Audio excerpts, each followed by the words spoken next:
गोलारची में 50 खां मथे राइस मिल्स में कम कंदड़ हज़ारें पुरियत 1 मई के हवाले से को प्रोग्राम मुनक़द नाहे थियो।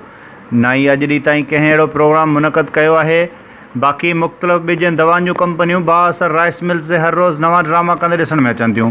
पुरियतनि के आलमी ॾींहं ते हिकु त गोलारची जा मज़दूर रोज़गार के लाइ परेशान हूंदा आहिनि। तेल के गोलारची में क़ाइम लगभग 50 राइस मिल्स ते कंहिं मज़दूर के राशन या संदसि आलमी ॾींहं ते को प्रोग्राम मुनक़द नथो कयो वञे। हर साल मज़दूर पंहिंजी मदद पाण तहत 1 मई ते सुबुह जो सवेर रैली कढी मज़दूरनि जो आलमी ॾींहुं मल्हाइनि था ऐं पोइ मज़दूरी ते वञनि था। राइस मिल्स में कम कंदड़ मज़दूरनि खे हुकूमत तरफ़ां जेको पैकेज जो ऐलान कयो वेंदो आहे उहे ऐलान बाअसर राइस मिल्स मालिकान जे लाइ सिर्फ़ु ऐलान ई हूंदा आहिनि। कोरोना जी विबा हुजे या माहौलियाती प्रोग्राम, गोलारची तेलके जे कंहिं बि राइस मिल्स पारां मज़दूरनि खे का बि सेफ्टी मुहैया नाहे कई वेंदी। तेलके गोलारची में सभ खां वधीक मज़दूर चांवरनि जे सीज़न में कमु कंदा आहिनि। अभी घर में आज से कम करेगा बाबा असांखे अॼु ॿियो चोथों ॾींहुं असांखे कंहिं न को केरु पुछण आयो न को केरु असांखे इमदाद ॾिनी आहे।